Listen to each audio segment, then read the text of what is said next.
finishing up something for the audio, and we'll start in just a minute.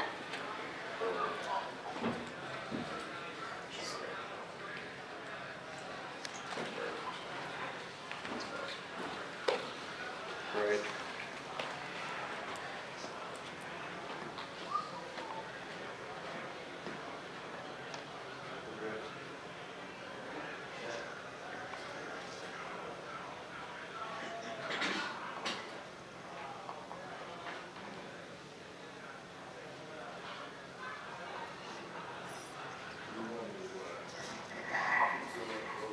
Thank you all for coming to the Kickstarter panel here at OrcCon.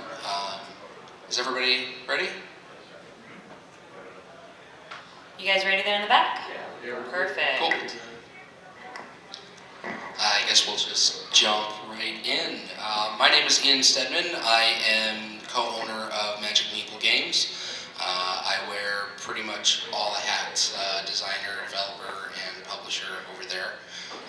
We have two successful Kickstarter projects that we've launched, and we've shipped one, and we're working on fulfilling the second one. And why don't you introduce yourself? My name is Tiffany Branum. I actually am the owner and a game designer for Branum Games. So similarly, I wear a lot of hats. I am responsible for a lot of different functions in Branum Games. And we have completed one successful Kickstarter. We are about to launch a second one here in a few months. So we figured we would share our experiences since there is a lot to know about the process. To start, who here has backed a Kickstarter project? Sure. And who here has has had their own Kickstarter campaign before? Okay. So we just wanted to talk about some of our experiences and see if you had any questions. Yeah, so our history, I have been involved in more Kickstarter campaigns. My first published project, for which I was the designer, but not the publisher, Magnum Opus, was picked up by Clever Mojo Games, and I got to kind of be a part of that Kickstarter campaign, even though I wasn't really the project manager. So I kind of got to see that from the designer side. And then our first published project, Dark Rock Ventures, we co-published with Gambling Games of the Tiny Epic series. And so they taught us how the process worked and how to get all the manufacturing done and distribution and customs and all of those intricacies of the business. And then for my third project overall in the public eye, Fire of Eidolon, we kickstarted that on our own, just solely published by Magic Meeple Games. And we're entering manufacturing on that one next week, actually, as a matter of fact. And I hope to have that shipping out later on this year so we can start our third Kickstarter. So we're moving right along. and actually similarly,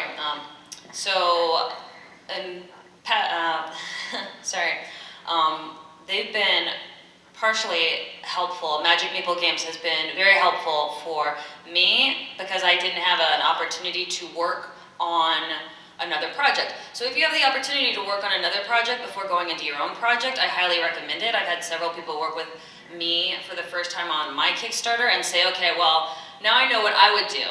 And if I were to do my own campaign, because they got the chance to work with me and kind of see how it was done, which I highly recommend. If you know somebody who's doing a Kickstarter campaign, offer to help them, offer to be involved in the process and see it from the background, because I sort of jumped right in and I did my own kind of Kickstarter that I was in control of right out of the gate. Granted, I had certainly backed several dozens of successful Kickstarters. So I saw how the process went on one end and then jumped into the driver's seat on the other end. So if you can help somebody out with their campaign, it's a really good learning experience. I would highly recommend that. And so we're in the beginning stages of our second Kickstarter for House Monsters. The first successful Kickstarter campaign that we did was back in October. It's a card game called Battle Gnomes. And we had that out here last year to promote it for the campaign. So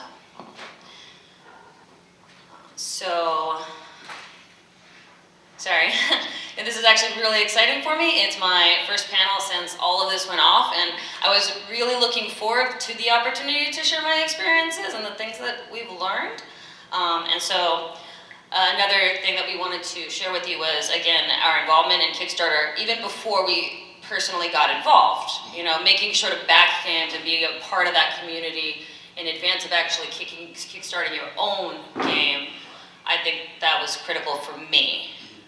Yeah, when I started designing games for the public, Kickstarter hadn't been created yet. There was a site that launched called the Game Crafter, and that was kind of a communal hub for a lot of independent designers that wanted to get their games out into the public, and they did have a storefront out to the internet. So before kind of Kickstarter was there, that was an opportunity for some people to make games. I made a few of them self-published and, you know, sold a few copies, and that was that. I didn't really think that I could grow beyond that, but Kickstarter changed all of that. And if I have one regret, it's waiting so long to jump on that trend, because I wasn't sure what I was looking at the beginning, and if you just do the research and pay attention to some campaigns really in intricate detail and try and follow the steps and trends that they did, it's not as difficult as it might seem. It can be really daunting and scary, and hopefully we can help change some of that perception and give you the tools you need to kind of start one of your own, if that's the direction you want to go. Yeah, absolutely. I would say research, look into Kickstarter a lot, and see what's successful for other people, see what you like and what's really good for what you are trying to put out there. So we also wanted to share why we chose Kickstarter. When you're starting a new game or putting a new product out to the public, why do you choose Kickstarter as your method of getting out there? For me, it was because I knew that gaming specifically was very successful on Kickstarter. It does very well. The gaming genre does very well on Kickstarter, more so than most of the other products that they put out there, and it's good publicity. That's why I thought it was a good idea for me, because even though I plan to get the game out financially in other ways, get it into the stores, and of course at conventions, events, I thought it was a really good marketing strategy to go through Kickstarter, because a lot of people, even if they didn't buy it, they would hear of it. Yeah, absolutely. The reason that I turned Kickstarter chiefly is because the money has to come from somewhere. I was working a 9-to-5 job before I got involved in this and had no savings, so it was either find one investor to give me a lot of money or a lot of investors to give me a little money, and that's what Kickstarter was invented for, and it worked out great for us. We laid out, this is what we need to make the project happen, and if we get more, we can achieve these greater things, and the community responded well to that. And it's a great vehicle to use, and that's why I use it. So that all being said, let's talk about how to actually do a Kickstarter campaign, and how to from preparing to it to fulfillment, because it's definitely a long and arduous process. So first up, of course, is preparing for a Kickstarter. You don't really just go in and say, okay, I have a product, I'm going to push it out to the public. You can, I don't recommend it. But we both did promotional campaigns well before the actual Kickstarter took place. So, step one would be preparing for the Kickstarter and making sure you've got all your ducks in a row. And there are a lot of blogs out there to help you figure out what all of the different pieces are. Yeah, I've tried it both ways. It doesn't work. Just throwing things out there. Hey, I have this game I made. Okay, and I've never heard of it. Building a marketing strategy for yourself before your campaign begins is absolutely critical. Getting the game that you created listed on Board Game Geek is critical. That is where people go to look up information. It's the IMDb of board games. If you're not familiar with that website, make yourself an account and start looking at the community. The game design forums on there are amazing, and there are a lot of prolific people hanging out that are more than willing to help with advice, and you can just learn a lot from seeing what other folks are doing. But getting your game listed there and bring it out to conventions just like this. Get yourself on the schedule. Some people like to just set up an open gaming, and just anyone that passes by, ask them, it's like, hey, come play a game, just grab them. That's awesome for extroverts. I'm not one of those. I can play one on TV, but I am a complete introvert, And I find that it's easier to get your game on the convention schedule and get the people who are interested coming to you. And that way it's not, you don't feel like a used car salesman trying to like get people to bite on something they don't want. And get back and advice and anything that you might want to know about how your game is perceived by other people, by strangers, the more the better. Those, if you start hearing the same things, over and over, maybe consider making those changes to your product so it can be stronger for the next group, the next convention that you take it to. Yeah, your product isn't done until you go to manufacturing, which I don't recommend doing until at least the end of the Kickstarter, because you're going to continue to get a lot of feedback. And that's important, is to listen to people. One of the things about Kickstarter is the people who back you, they want to feel heard, and they want to feel like you're paying attention to their ideas. So definitely try not to, or don't go into manufacturing before the end of the Kickstarter campaign. That way you can incorporate what is probably going to be some useful, very useful feedback. When I went to conventions, I did a little differently than Ian. I had a couple of very extroverted friends. I am not as extroverted, same as Ian, but they would gather people to the games. And I was actually here for a convention last year, and I had a couple of very excited, very eager friends of mine who drew people to the tables, and we had a demo section. And once we hit Kickstarter a few months later, I had a fan base, and I had several people from LA, even though I'm from Phoenix, Arizona. I had several people who talked about the game, who told their friends about the game, from, of course, an entirely different state, who still remembered the game several months later because I took out the time to promote it at a convention where I thought it would be successful. So it definitely starts your campaign several months early, get people playing it, try to build your fan base. Yeah, build that fan base. People start, commenting and rating it on, Board Game Geek, and it will just the storm will grow and grow and grow, and you'll get a snowball effect. And another thing that you really need to do when you're getting ready for a Kickstarter campaign is to get lots of reviews of the game. If you have a lot of those reviews done in advance, you can have them for your campaign to show either just as pull quotes, or if you can get full video reviews or podcast snippets. Those are all very good for your campaign. It helps build the brand. It helps strengthen the integrity of what you're trying to deliver. And something I wasn't aware of when I went into this, those reviews for any product you have before you do your Kickstarter, they will cost you money. A lot of reviewers will just review a game for free if it's already been published, but if it has not been published, they want you to spend some money on it for them to talk about your product or your game. And honestly, it's worth it. That's where you need to put your investment. If I could do it over again, that would definitely be something that I did a lot more of, would be to send more game copies to more reviewers faster, sooner, get that out there, because they have their own fan base. So you're working with your fan base, and then they're working with their well-built machine of a fan base over here. Even if it might cost you a little bit of money to do it in the long run, it's absolutely worth it, and that's something that I would definitely. And that's not to say that there's no value in people that will review it for free. There are a lot of very talented people that are trying to build their channel and build their audience. And the way that a person in that position does so is say, I will make a video review of your game, just send me a copy. And that's all you have to do. So, if you can get another, 10 prototypes made from the Game Crafter or Print Play Games, and just have those out to send people for review, and say, hey, we're going to launch this Kickstarter in July. Can you have this done before 2 weeks of that date so we can post it? And a lot of them are really, really happy to do so.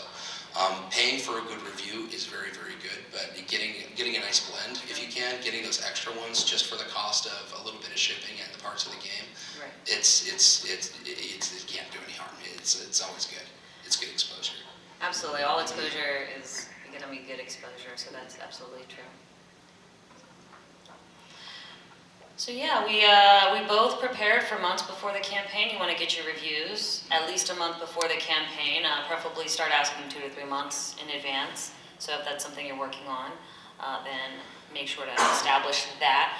And then you got the actual campaign itself. Once it shows up, and everybody's going to tell you how you feel about the campaign or how you're going to feel. People will tell you how the process is going to go, but then you experience it, and it's going to be different for every person. So you just want to have a whole list of kind of, what if this goes in a way that I don't expect? It kind of a list of backup. What if this happens, or if this happens, or what if this question is asked? Kind of a list of what will you do's, and there'll still be a few things that you didn't necessarily expect. Kicking off the campaign, excuse me, kicking off the campaign has been something that, it's a step that a lot of people sometimes discover something they didn't know that they didn't know about Kickstarter, and that is that any project you create has to be approved by the Kickstarter staff. Usually it's done very quickly. Sometimes it is not. And if you have a Kickstarter scheduled to launch at 6 a.m. on the 25th, and this is what you've been advertising, you made flyers and everything, and you make your final corrections to the campaign on the 24th, and it's not approved in time, you know, you can miss out on a lot of people who are expecting it to be open at that time on that date, and that's the expectation you want to set, is that it's going to be open on a specific date at a specific time. Be ready and waiting for it, because your first day is going to be your absolutely most critical day. So definitely have your Kickstarter page, your campaign project, ready in advance and approved by Kickstarter staff. Give yourself a window of 24 hours just in case it's not. So you can send them a message and say, hey, I want to launch this in 24 hours. Can somebody help me out? Their staff is really friendly. I've met the gentleman who is in charge of basically the gaming campaign, administration for Kickstarter. He's a very nice person, and he'll help out if you write him and ask nicely. Kind of on that note, there are better and worse times to do your campaign. So research it. What's that? That too, yes. Yeah, there are actually days of the week where you'd want to do it. Like Tuesday through Thursday generally are better than the weekends, because people have that time where they might look something up during work or on their lunch break, whereas during the weekends they're pretty busy. Right after most people's payday. So right after the second Friday of the month. There are days, and I don't want to speak to that officially, but look it up, and you can actually find it pretty easily. There are also months of the year where it's easier to run a campaign. I wouldn't recommend during the summer. So just look up when those are the most effective, included. They've got times, days, months, the entire thing. They've done a lot of research on when the most effective campaigns run, because that's when people are going to be more willing to purchase what you have. And those trends are evolving. So if you read something about the best time to run a Kickstarter last year, that information might not be good anymore, because the Kickstarter's only been around for a few years. I mean, that's not a lot of historical data. Sears knows what they're doing. They've been in that business for 100 years. They know exactly when people are going to buy what. But with the economy changing so rapidly as it is now, and international commerce, could change very rapidly under the current situation we're in. Who knows what trends might eventually change into Kickstarter and change people's buying preferences and habits. And there are a lot of folks that do weekly and monthly podcasts and articles and columns about that specifically. Jamie Stagmeyer of Stonemeyer Games, he has an amazing blog that he puts out. Is it weekly? I don't remember. I think it's weekly. It's at least monthly. He has about 200 articles just on how to run a Kickstarter. Yeah, and he loves to share everything he learns, and he's a great person to learn from. Absolutely agree on that. So, kicking off the campaign, you want to be prepared. You want to have answers to potential questions you'll get. You'll have a different experience, and you want to prepare with regard to having your site approved. So there are certain things you can change during the campaign, and other things that you absolutely cannot. You'll want to pay attention to what those things might be, and make sure to prioritize the things that you can't change, and make sure that's what you really want. And then after that, keep an eye out for the things you can change, and continue to ask yourself, okay, is this working for me the way that I need it to work? And of course, during the campaign, continue with social media to help continue publicizing it, and get your fan base to publicize it, and get the people who have already backed it to publicize it. Your most successful day is most likely going to be either your first day or your last. Yes, both are very high. There's a graph to that. There's activity high at the beginning, then it dips, and then it goes up again at the end. And that's great, especially, you can make final pushes and change your advertising strategies during the campaign to try and appeal to different audiences. I found that Facebook advertisements are pretty effective, and advertising on Board Game Geek is also very, very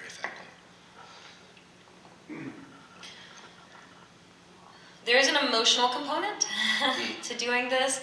I had my ups and downs during the Kickstarter campaign, but I always wanted to.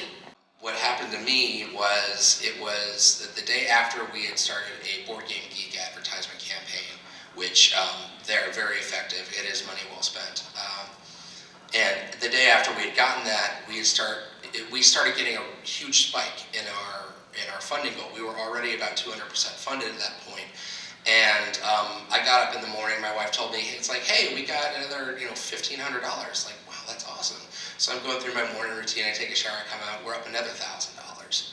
Okay, I go take my kids to school, we're up another $750. So in between each of these things, I'm updating the campaign with the new stretch goals that we've unlocked at these new totals, and I'm going wild. It's like, this is crazy. This is going gangbusters. And then $6,000 disappears from the campaign total. I'm like, what is going on? I look in my control panel, it was one person trolling me. They were ratcheting up the funding goal so I would show my hand and reveal the stretch goals that I was keeping secret, and then they backed out. So be careful about that. If you see a lot of activity from one person, probably can't assume that that's not a real backer. So yeah, watch for that very carefully. That was fun. Yeah, I actually had one experience with a troll, and I had one experience, that was actually on Board Game Geek, where I had one experience with a troll. I looked in and I made sure that all my games were up there, and that I asked people who had played the games, hey, please rate the games, and they were all doing quite well. Then I look in there, and then I see that I've got a 1 on one of my games, and I was like, what? A 1 out of 1 through 10? I was like, what? So then I checked my other 3 games, and each of them were all ranked 1 by the same person. I was like, what? Did I really offend somebody? Then I went to this person's profile because I was a little curious. I was like, that seems unnatural, especially since it says they're from Sweden. And apparently this person had under their belt 11,000 ones that they've given to games before.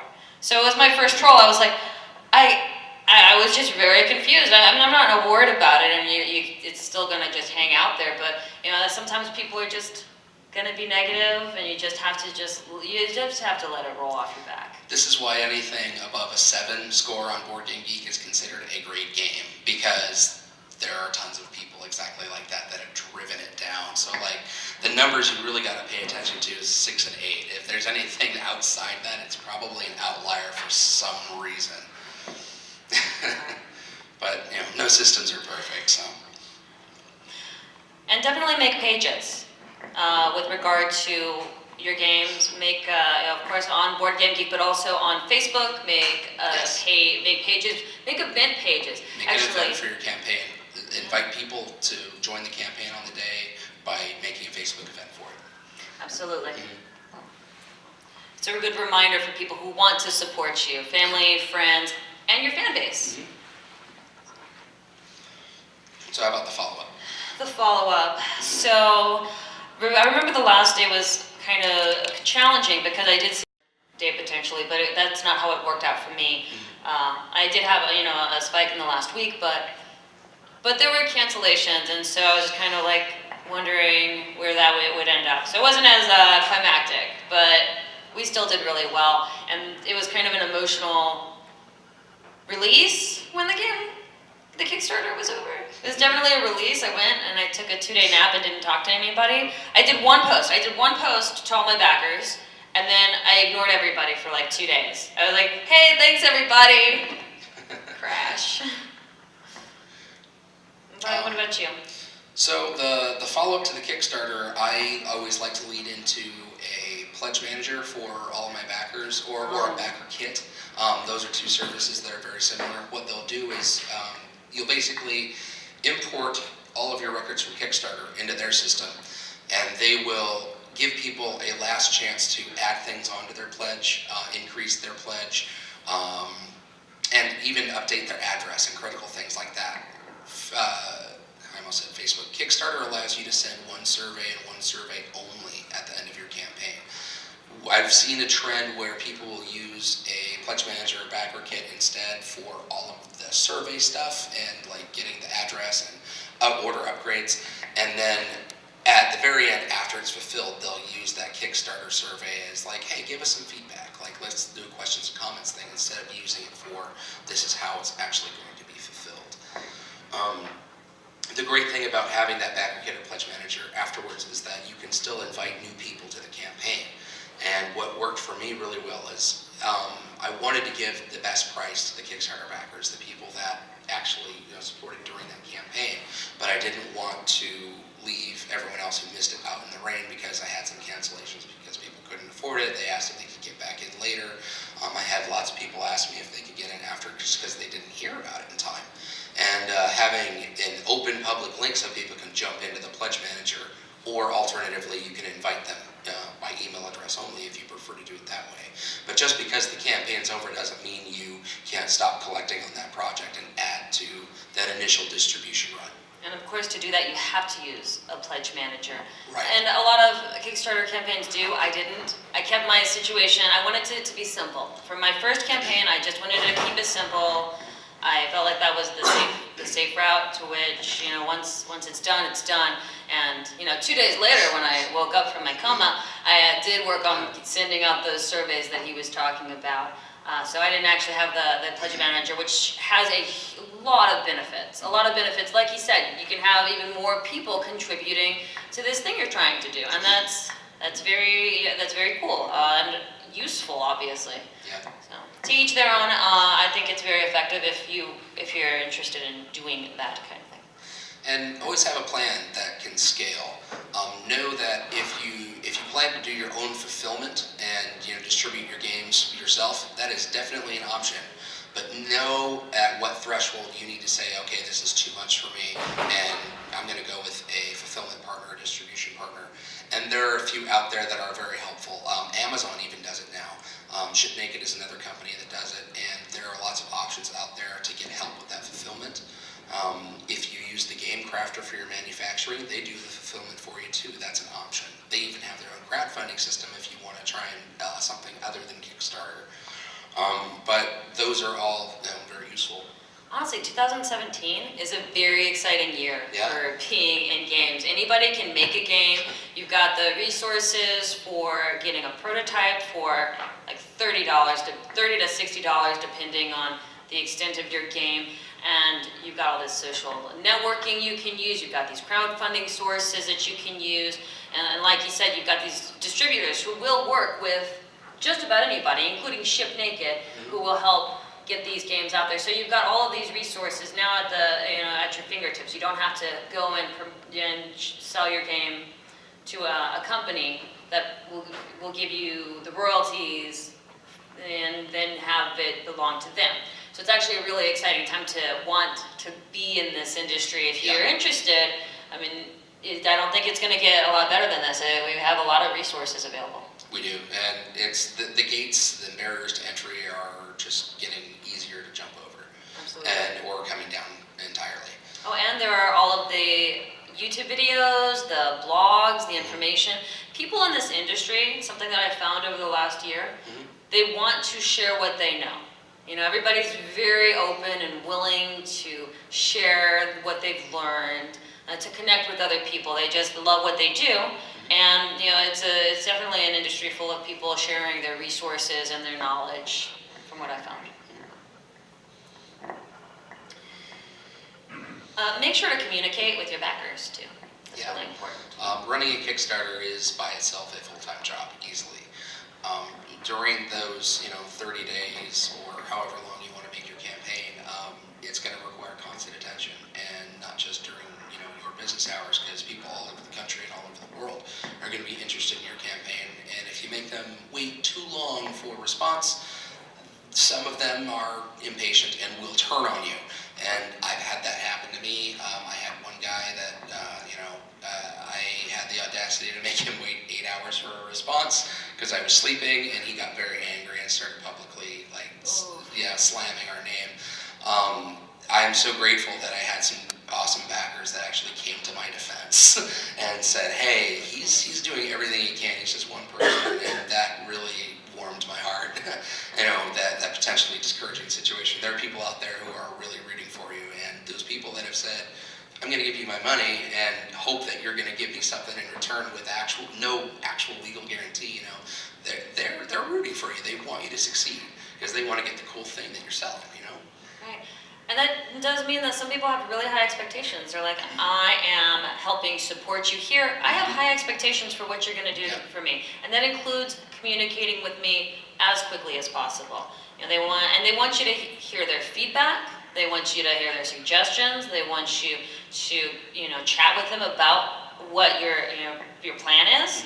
They really have that expectation of communication as part of what they're backing here. They want to be part of the project, and that's good that they're excited about it. And if you really engage them with that, you could really have a very supportive fan base. You can also upset certain people, and it could backfire. So it's just one of those things you have to be aware of and very careful and very attentive. Often both at the same time. Right. The worst thing you can do is say nothing. I mean, even if everything is literally on fire, just tell them, hey guys, I'm on fire. And, people will respect you for that. Even if it's bad news, say, hey, I committed to sending you guys an update once a month, and that's what I'm doing.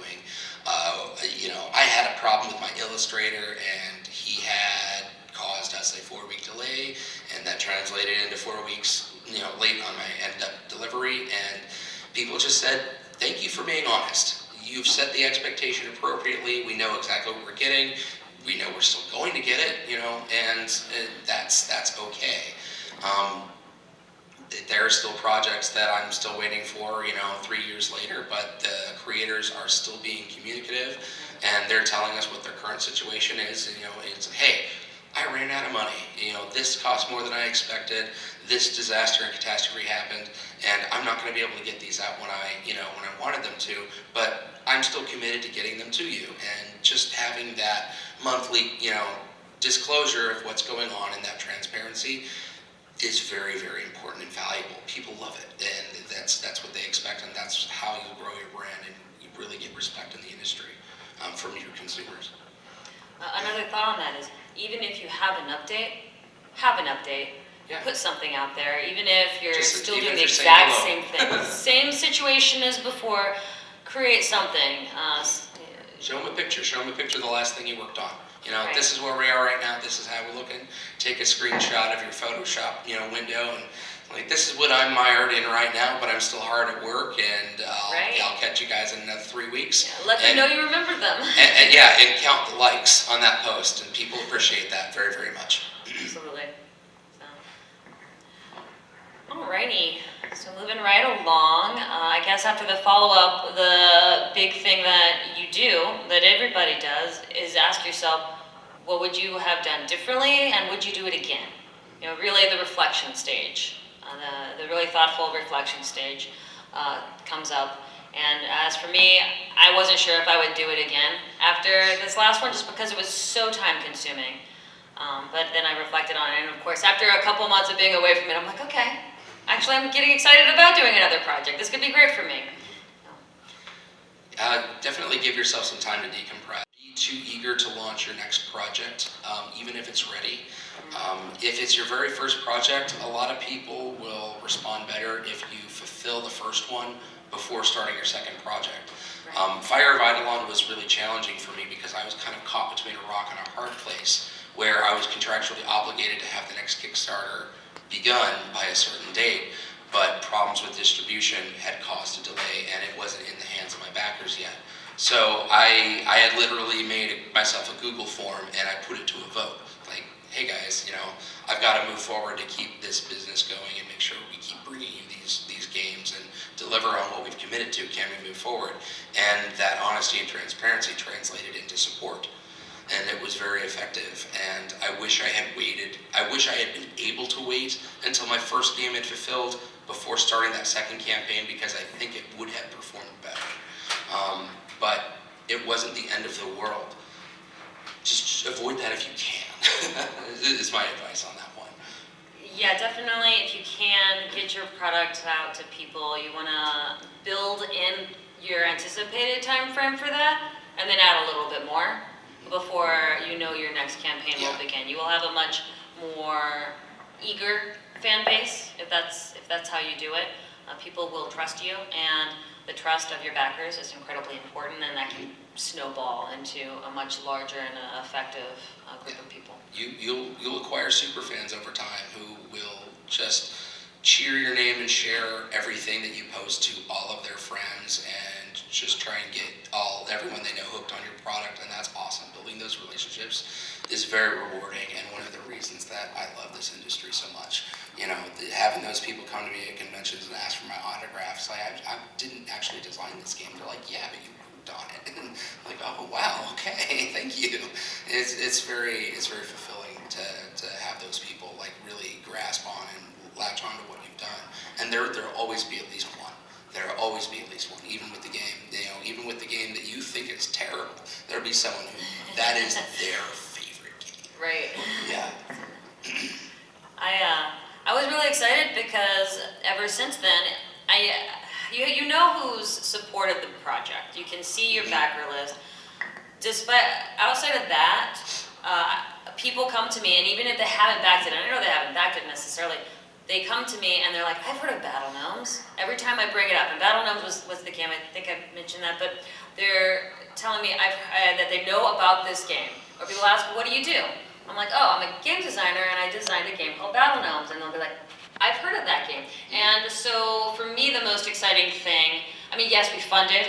That was excellent. I'm moving on to the next project. I'm very excited about that, and I'm excited about moving forward with Battle Gnomes. But the most exciting thing for me was getting the awareness out there, was the fact that going out to promote the Kickstarter at different stores and conventions and events and online, ultimately people know about the game. They have heard the name before, and that's what you really want, is so that when people see it on a shelf, they're like, I've heard of that game. There's a little bit of familiarity in that, and it was invaluable to me. Yeah, not just the game, but your brand as a publisher. The first game, our first published game, Dark Rock Ventures, it funded at $56,000, and that sounds great on paper, but I didn't make any money from that. I didn't get anything out of that. It all went back into manufacturing the product, getting the distribution out, making sure my price was as low as possible for my backers, and building the brand awareness. And since that happened, I had twice as many backers on my second campaign, which meant that I was able to have a larger run of that product, and the cost per unit was lower, so I was able to keep a little bit of that to reinvest into the business, and it will have a snowball effect. Going straight to Kickstarter and expecting that you're going to be able to quit your job and sustain yourself off of that campaign, I would caution everyone against that. That doesn't usually work out as planned, and it's prone to a lot of pitfalls that people can kind of overlook because they haven't run a Kickstarter campaign before. And that goes back to what we said about try and get in on one that someone else is running, someone that you can maybe help out in some way, and just learn more about how the process works. Before you launch a Kickstarter campaign, make sure that you've backed several, because people will take a look at how many projects you've backed and what kinds of projects you've backed when you launch, and if they see that they haven't done anything before, they'll assume that it's actually a troll account, and you don't want that to happen. So definitely make sure you have a little bit of a history on Kickstarter before going to launch that campaign too. One other piece of advice, because Kickstarter is time consuming, like you said, it can be a full-time job. Make sure you have, if you can, have a team, have people. Yes. Don't do it alone. Your support. You are not an island, at least not usually in this industry. Have other people who are excited. Make it fun for everybody involved. Don't make it a job like, hey, we have to make this much money and we have to do this and these are the expectations. Make it a fun thing that you're doing with some friends or some other people who are trying to get into the industry, and maybe they can learn by being part of your process. Find ways to make it interesting for other people and build a team. Have other people involved in the process, and learn from other people. Ian has done several successful projects, so when I was doing mine, I actually was able to learn from what he has done before and ask questions, and that's important. And ask questions from others and build a team. And I'm still learning too. Every day, every con I go to, I learn something new, and That's definitely going to change with as rapidly as the Kickstarter climate changes. Some of the things we found effective last year may not be going into next year. So, keeping your finger close to that pulse of what's going on is very helpful. Something I did with the Eidolon campaign was we had a lot of backer interaction by way of surveys. So we had a few points in the campaign where we were at a crossroads. Hey, we can go with Meeples to upgrade these components, or we can go with extra thick die-cut full color standees.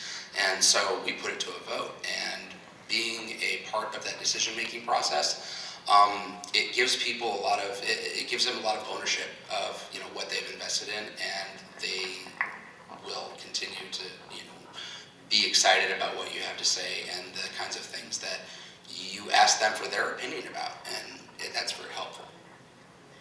Kickstarter can be incredibly effective. You need other people to work with to do it successfully.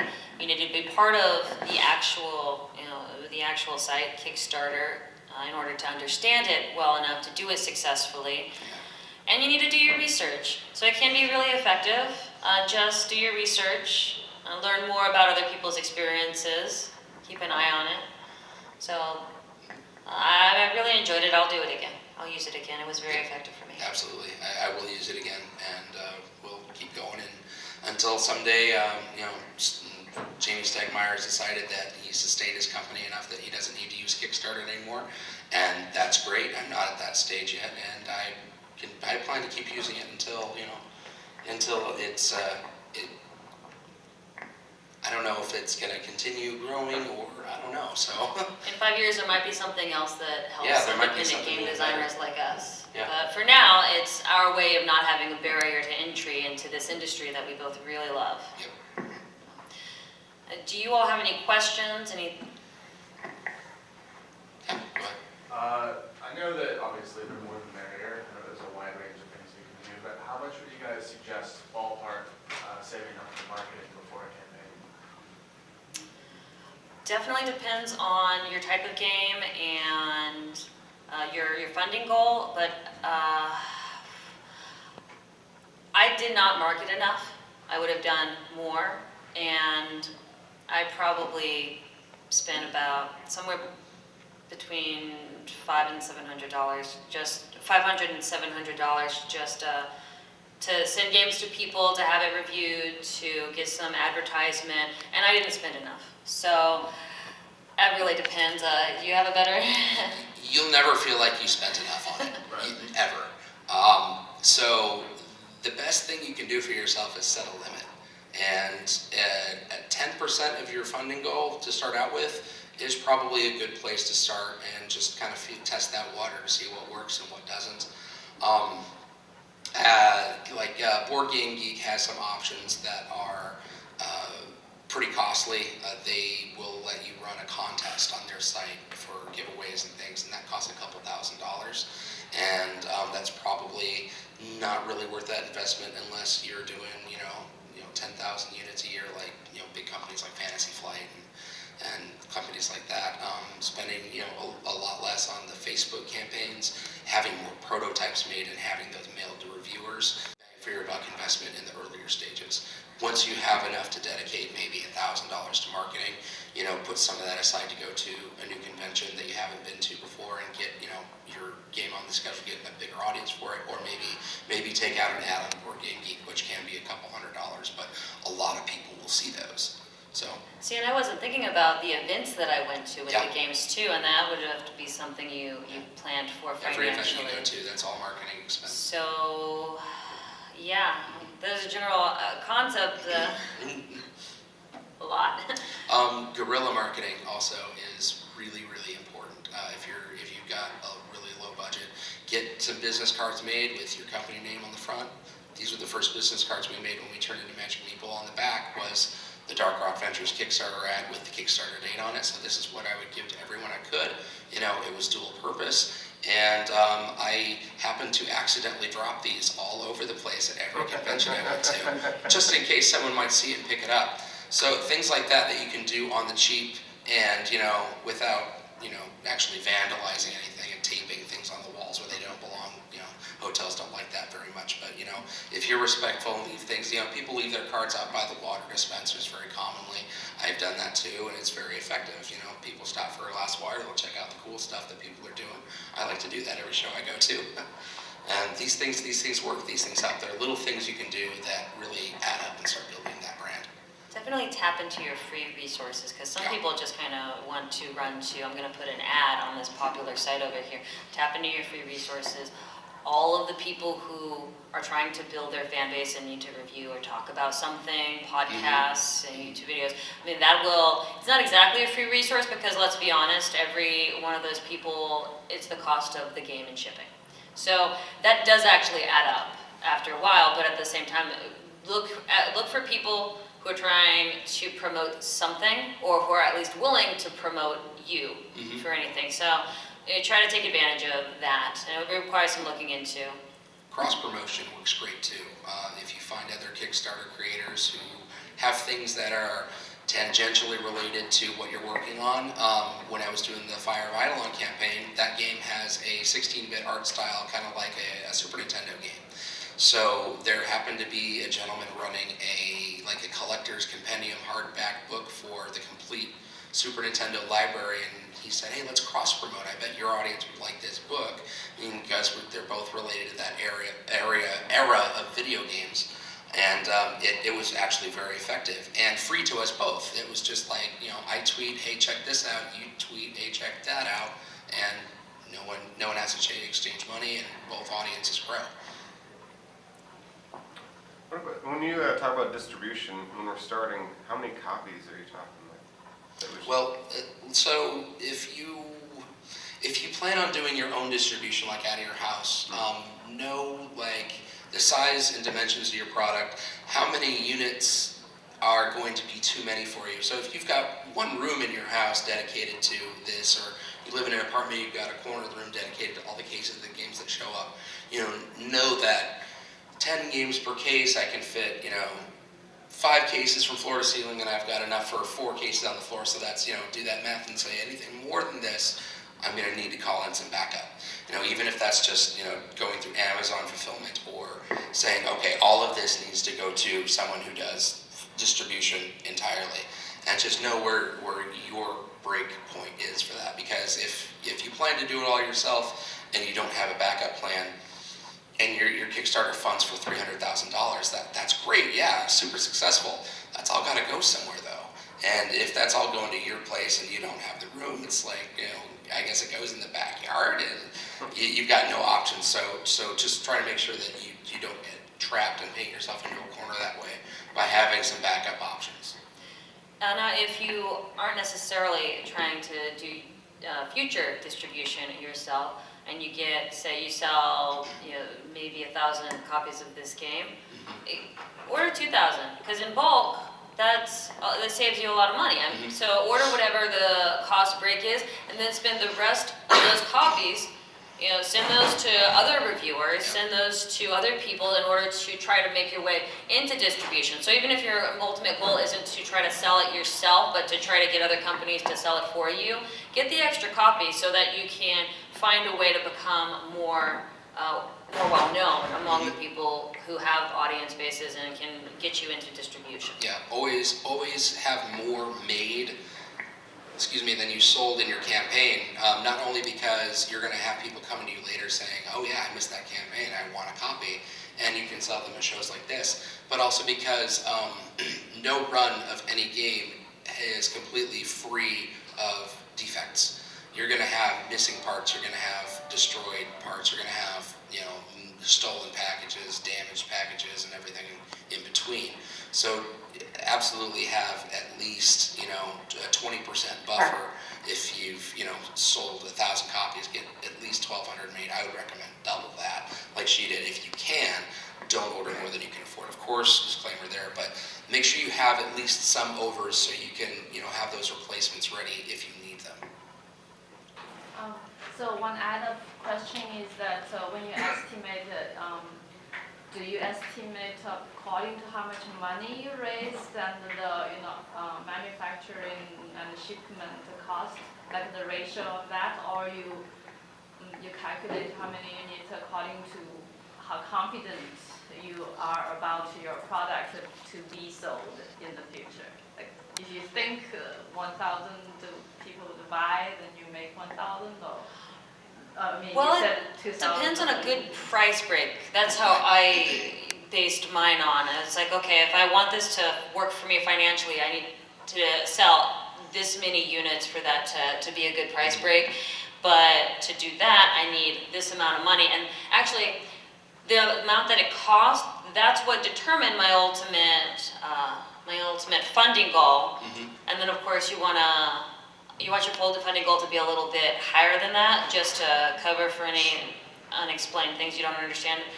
So I based my price break, shipping, what I would be willing to do on that's what I based my funding goal on that. What about Chewy? So your manufacturing is going to be the biggest factor of that. Long-run manufacturers have minimum orders, and those minimum order quantities are usually 1,500 or 1,000.